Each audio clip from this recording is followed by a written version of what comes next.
Hi hello welcome to Sakshi sports.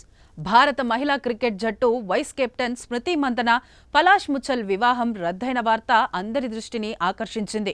November 23న జరగాల్సిన వీరి పెళ్లి స్మృతి మందన తండ్రి అస్వస్థత కారణంగా వాయిదా పడింది. ఆ తర్వాత పలాష్ ముచ్చల్కు సంబంధించిన వివిధ కథనాలు బయటకు రావడంతో చివరకు వీరిద్దరి వివాహ బంధం ముడిపడకనే తెగిపోయింది. అయితే భారత క్రీడా ప్రపంచంలో నిశ్చితార్థం తర్వాత పెళ్లి ఆగిపోవడం ఇదే మొదటిసారి కాదు. అంతకుముందు ప్రముఖ టెన్నిస్ స్టార్ సానియా మిర్జా కూడా పెళ్లికి ముందే తన నిశ్చితార్థాన్ని రద్దు చేసుకోవాలనే కఠిన నిర్ణయం తీసుకున్నారు. సానియా మిర్జా పాకిస్తాన్ మాజీ క్రికెటర్ షోయబ్ మలిక్ను వివాహం చేసుకున్న విషయం తెలిసిందే. కానీ అంతకుముందు 2009లో సానియా మరొకరితో నిశ్చితార్థం చేసుకున్నారు. ఈ విషయం చాలా తక్కువ మందికి మాత్రమే తెలుసు. 2009 జూలై 10న కుటుంబ సభ్యులు సన్నిహితుల మధ్య ఓ ప్రైవేట్ వేడుకలో ఈ నిశ్చితార్థం జరిగింది.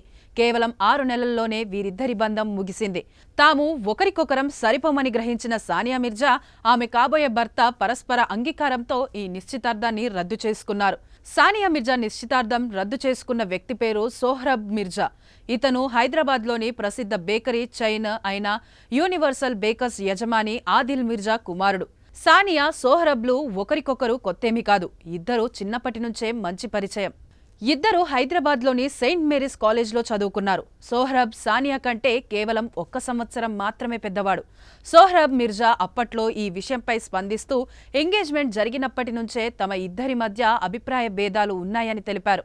తమ కుటుంబాలు 3 తరాలుగా స్నేహితులుగా ఉన్నప్పటికీ 6 ఏళ్లుగా ఒకరికొకరు తెలిసినప్పటికీ నిశ్చితార్థం తర్వాత తాము భార్యాభర్తలుగా సరిపోమని గ్రహించామని ఆయన చెప్పారు.